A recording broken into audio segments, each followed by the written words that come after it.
Благодарам, поведете прашање.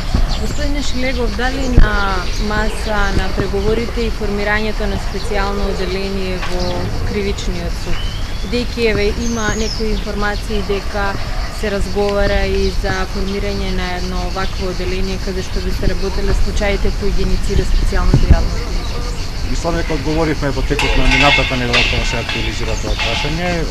Дел од предлозите на Социјалдемократскиот сојуз е формирање токму на вакво посебно оделение, кое што не беше прифатено од другите партии, освен од ДУИ во текот на минатата недела.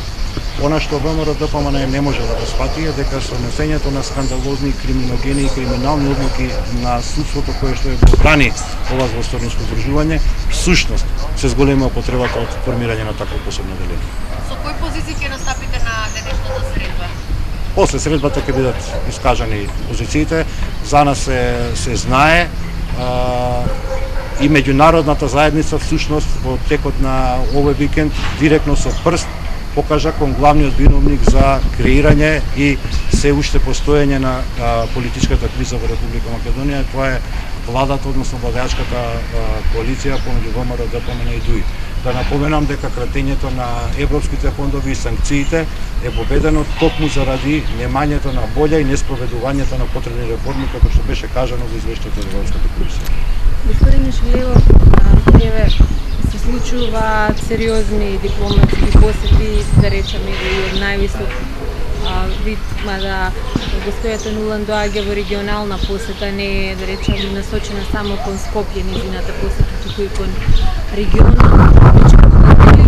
Некакви, да речем, ултимативни барања, патени и кон ВМРО и Груевски, и кон СДС, и кон ЗАЕР.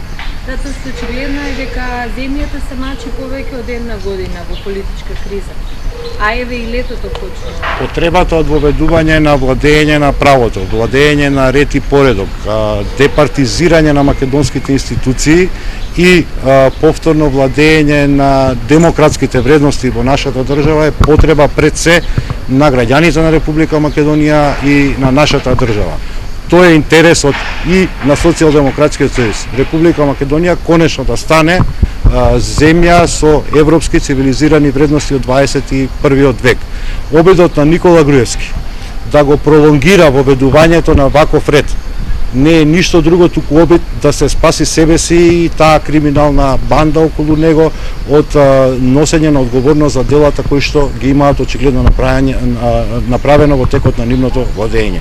Овие вредности се насушна потреба на Република Македонија. Тие вредности во Република Македонија ќе се изградат со или без Никола Груевски. Очигледно дека Груевски одбира да биде тоа без него, ние немаме ништо против. Меѓутоа, Република Македонија мора и ќе биде современа европска демократска држава. Благодарам.